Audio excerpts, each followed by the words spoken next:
Now almost 8 months since terrorists launched an attack on Israeli civilians, sparking that war in the Middle East and, of course, the shocking anti-Semitism here in Australia. Earlier this evening, Sky News premiered Never Again, the Fight Against Antisemitism, a documentary hosted by former Australian Treasurer Josh Frydenberg. Now, as part of that documentary, he spoke to a 93-year-old Holocaust survivor. Have a look. Australia has been a wonderful country until now. All of a sudden, we feel threatened.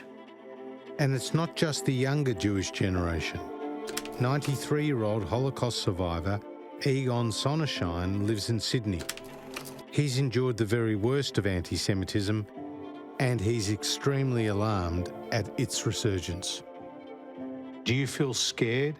Absolutely. I'm scared and I'm upset. And I never thought that in my lifetime I will be able to experience such a thing. Well, the man behind the documentary, Josh Frydenberg, joins us now. Josh, welcome. This was such an important documentary to make. Nice to be with you. It's great to have your company as well. There's a lot to talk about with regards to this documentary, but I wanted to ask you about this 93-year-old Holocaust survivor. What was it like talking to him and hearing how scared he is living in Australia in 2024? Well, James, Egon was inspirational, he was dignified, and as you could see, he was eloquent. He summed up the situation facing so many Australian Jews right now. This was somebody who came from Europe after the horrors of the Holocaust, was warmly embraced by this great country, and now suddenly into his 90s, he's feeling unsafe and threatened. And that's just not on. It's a sign, if we needed another sign, of a comprehensive failure of leadership in this country, from government, from our institutions, from law enforcement, that's seen this explosion of anti-Semitism in the last 8 months since the tragedy of October the 7th. Indeed. As I watched Josh, I couldn't help but agree with John Howard and Julia Gillard, both of whom expressed shock at the reaction in Australia to the events of October 7. Here's some of what they had to say.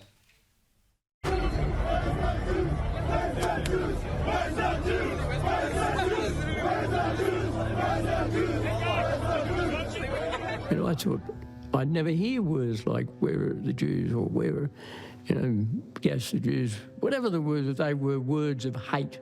Surely, in the modern world, in modern Australia, we're better than that. Well, as you just heard Julia Gillard say, we're supposed to be better than that, but clearly our country is not better than that. So how has our country changed?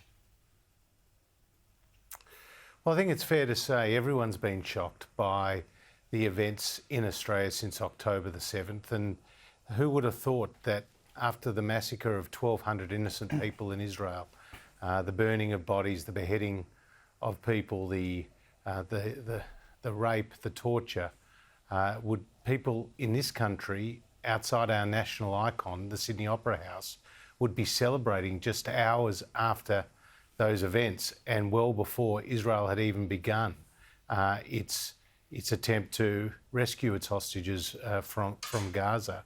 But this is not an isolated incident. What we saw outside the Opera House, we saw also in the Jewish suburb of Caulfield, where there was a violent demonstration. We've seen the doxing of 600 Jewish creatives, including the well-known and well-regarded Deborah Conway. We've seen the campus camps of hate, and we've seen Jewish businesses being boycotted simply because their owners are Jewish, and that's just not on. So, it's hard to actually explain, James, why this is all happening, other than people not having any sense of objectivity and not having any sense of history and the lesson of history from where anti-Semitism can lead. And it kind of begs the question, Josh, how we got to this point. And you talked to the Prime Minister, of course, tonight about his take on all of this. He talked a little bit about the fact that, we have to stamp out and call out anti-Semitism everywhere we see it. Here he is. The targeting of a business because it happens to be owned by someone who happens to be Jewish is in my view, anathema to what Australia represents. It's not who we are, and that's why we need to call out anti-Semitism when we see it. Now, the PM said all the right things to you in the doco, but you and certainly John Howard in the documentary tonight, and I and many others have been quite critical of him and his government's response to anti-Semitism, basically, not stemming it since what happened on the steps of the Opera House on October the 9th. It's a lack of leadership, I suppose. Having sat down with the Prime Minister and discussed this, do you get the impression that he actually cares and actually wants to do something about it, or is it saying the right words to the right audience? Well, I don't think he's backing up the words with action. And, while I'd hope he'd comprehend the gravity of the situation, I'd like to see a lot stronger action from here. We can't just replay what we've seen over the last 8 months for the next 8 months. We need a reset from government. We need to see strong, decisive leadership because, as John Howard did say in the documentary, the Prime Minister of the day sets the tone for the country. And there have been red lines that have been clearly crossed. And the law, even the Prime Minister himself acknowledged, is not being enforced in this country. How can you have people preaching jihad? How can you have the events outside the Opera House and in Caulfield and nobody being charged as a result? That begs the question, where is our law enforcement? Where is our Human Rights Commission? And where is our government when such terrible things have happened? And people are living in fear. And this is not 1934, this is 2024 in Australia. And as Julia Gillard said, we're much better than that. And there are so many people in this documentary from all walks of life who are ringing the alarm bell, not least of whom was Sir Peter Cosgrove, one of the most distinguished and decorated Australians, who said Hitler would be proud of the violent anti-Semitism that we're now seeing in Australia. If that's not a warning sign to our leaders that they have to lift their game, I don't know what is. Let's step into fantasy land for a little minute and just imagine that you're still the member for Kooyong and you are Prime Minister. I know it's a chuckle, and I won't ask you the question if you're going to run again. We've been there before. But let's imagine that you're currently Prime Minister. You talk about this reset. The country needs a reset in terms of anti-Semitism. What would you do as leader of the country to stem and, I suppose, more importantly, reverse the rise of anti-Semitism that we've seen? Well, firstly, for all those headline writers for tomorrow, I'm not, the leader of the country, and I'm enjoying life outside of politics. But what I do think we need is both hard and soft power, more of that. When I talk about hard power, it's the law enforcement. I think we've got to see people face the consequences for incitement to violence and to hate. And Caleb, you, Liz, James, have every night been talking about what's happening on our university campuses. And I have to tell you, I'm so disappointed and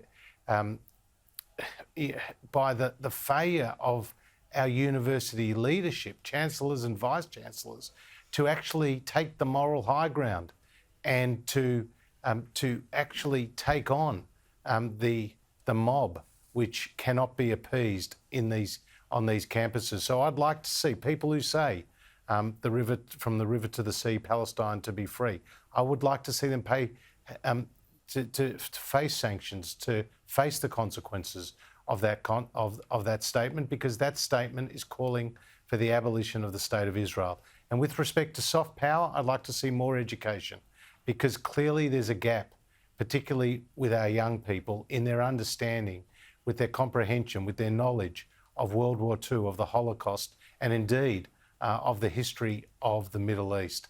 Because Israel's existence did not start in 1948.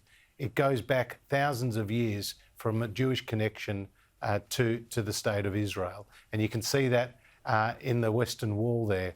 And whether it's the use of lawfare in the ICC and the ICJ, calling Israel a genocidal state, whether it's the the allegation that Israel is a apartheid state, or whether it's the notion that Israel is a colonial state, all of those statements are factually inaccurate and wrong, and they're all designed to delegitimise the state of Israel, and that is not in the world's interest, and it's certainly not in Australia's interest, because our bilateral relationship has been strong, and as we heard in the program, Zionism and believing in the state of Israel is something that a number of very good people believe in.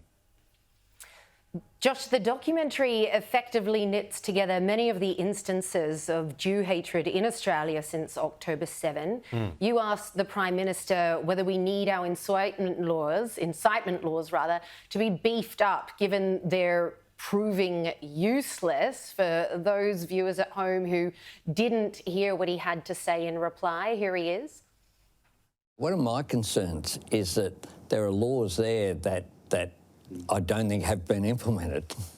Let's reinforce what's there. If people are breaking the law, then they should be prosecuted. That's why we have laws. But it's already very obvious these laws simply aren't working. We've seen none of the mob rejoicing on the steps of the Opera House prosecuted, none of the hate preachers prosecuted, none of those responsible for doxing Jewish Australians prosecuted.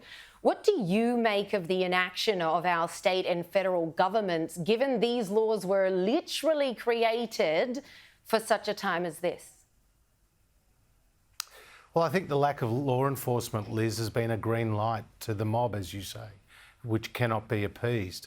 And they've been emboldened by the inaction of our governments, emboldened by the inaction of law enforcement, emboldened by the inaction of our institutions, including the Human Rights Commission. And these people cannot be appeased. So we need to see a lot tougher action, because the lesson of history is that bad things happen when good people stay silent.